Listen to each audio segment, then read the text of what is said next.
Do you think women are obsessed with the blank slate due to them being followers, copycats, lacking independent thought, and having the hive mind? Because no, I think that's just the blank slate fallacy of the blank slate feeds into what feminism has been selling for a long time.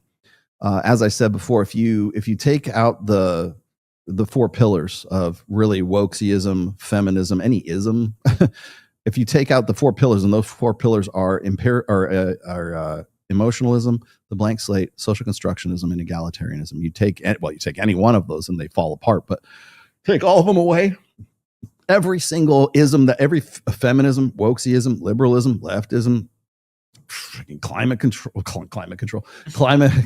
change, whatever the fuck it is, take that away, take any one of those pillars out, and it comes crashing to the ground.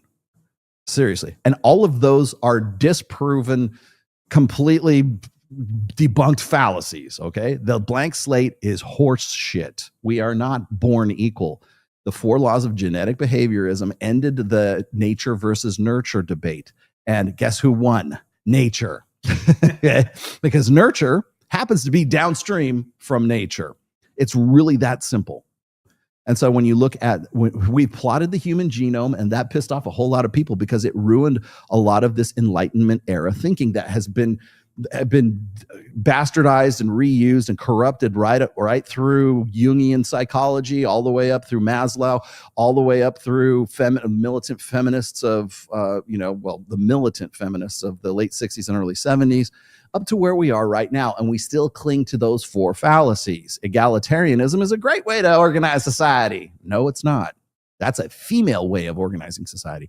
And yes, somebody sent me this. I'll look it up too. But somebody sent me I think it was a year ago, maybe it was like 6 months ago. Helen something or other. I can't remember her name. She was part of, not Turning Point USA, but some other conservative think tank.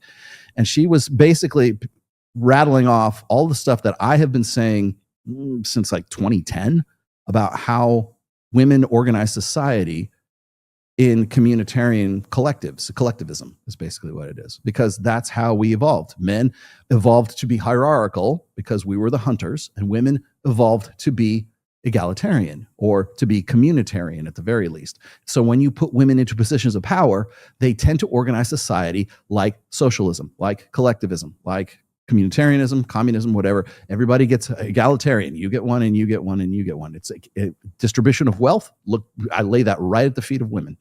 Okay. And to them and to that psyche, it makes a lot of fucking sense. But you can't organize a society that way. Men organize societies hierarchically. And the reason we do is because women fuck guys who are at the top of the hierarchy scale. That's why. So when women complain about like, oh, men this and men that, well, stop rewarding those assholes at the top that you call narcissists and dark triad personalities. Stop rewarding dark triad personalities with pussy. And shit changes. You want nice guys? Start fucking nice guys. Yeah. That's as simple as that. And Mike's talked about this a million times, and it's not going to happen because we're not wired that way. So guess what? You know what a better way to organize society is? Hierarchically. And we've been doing it quite successfully in Western societies for a very long time, right up until, the sexual revolution and the advent of hormonal birth control when we decided to empower women. Anyway, somebody sent me this video. I will see if I can dig it up. It's really good. It was like 15 minutes long, so I don't know if I really wanted to dig into too much of it. But it's almost identical to what I've been talking about when I talk about how women and men organize societies differently, which comes back to how they communicate, which comes back to how, alpha fucks and beta bucks, everything else, it's all connected. It's all, which if you want to know more about it, get my new book, Reignite, which I'm announcing right now. It's coming out in the middle of this month. The digital, I just got the digital back from the guy who does my digital, my KDP stuff, Kindle Digital Publishing. And then I'm doing the layout for the print. And then I will be doing the Audible after that. I usually put the print and the digital and the Kindle files go first, and then the Audible comes after that. But I'm announcing that today, right now. What are we at? We're almost at an hour. Good. Okay. Do I have your attention? Good. Yes. Reignite. Your attention now. Thank you. Good. Do I? So that's coming out probably about the middle of this month. So Reignite is my 6th book of the Rational Male series, coming out the middle of this month, and it. I'm going to do a dedicated show once the book drops, once it's available for purchase and everything out. And I'll explain this in a little bit more detail. But I've said this before: is it's interconnecting what we would normally, or what we have up to now, really thought of as separate topics or separate concepts within sort of understanding intersexual dynamics, which is the red pill, Brett Cooper, and understanding those concepts. And then what I'm doing is kind of taking a holistic approach where I'm like connecting the like concept with concept with concept. Okay. When we talk about organizing societies and political and social, structures and stuff like that, male and female, the intersexual dynamics plays a huge part in how we organize societies. All right. That's part of the book. So that's coming up very soon. It will be out the middle of this month. Stay tuned. It's coming soon. But to answer your question, do I think that they are obsessed with the blind? Well, here's the thing. They don't know they are. They presume that is how everyone else thinks. The correct way to think is like a woman. In fact, I was going to say this is men are not even human. We are absolutely dehumanized because women think that the only way to be a fully realized, full capacity, a full human being is to be female, is to think the way they think, is to emote the way that they emote, is to agree with everything that they have to say. This, the patriarchy, that like the chicks in that video, they're oblivious to anything that would contradict any of the concepts, and they don't even understand the concepts that what they're saying are based on.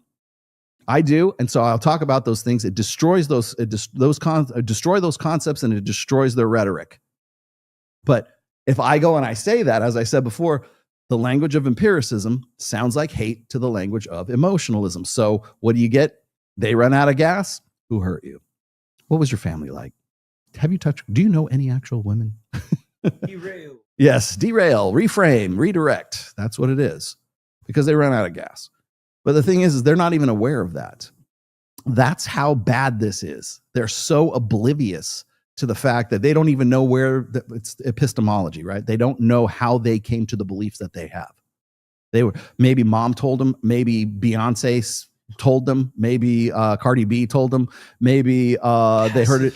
Who? They're passive bullshit. Passive bullshit. Yeah, exactly. There maybe a teacher said something, maybe it's a music, maybe it's pop culture, maybe it's religion, maybe it's their favorite influencer, maybe it's some bitch that they know on Instagram. I don't know. But the thing is, they don't question it. Everyone agrees with me. That's why when a woman says, or a guy for this, like the long-haired dude, right? Who hurt you? The presumption in that question in who hurt you is you must be you're fucked up, and everyone in this whole room knows you're fucked up because you're yoked, right? Everybody in this whole around here agrees with me. And so when I say who hurt you, I'm reaching out. It's weaponized forgiveness is what it is. And the Christian culture, churchy culture is rife with weaponized apologetics, rife with weaponized forgiveness, right? And how do they come to that conclusion? They come to that conclusion. I'm presetting you for Brett Cooper here. They come to that conclusion because they presume that a female experience is the correct experience. The reason why men are fucked up is because they're not women. As simple as that. The guys always say, "Oh, sure, it's going to be a man's fault." No, yeah, but I get it. Women want to always pass the blame. But you know why they're passing the blame? Because they can't conceive of any other reality in which being a woman is being fully human. Being a man is dehumanized. You're not even fucking human. Like, well, remember how like Mike and I talk about like the 80% guys who are like just invisible to women? Like they don't hate you.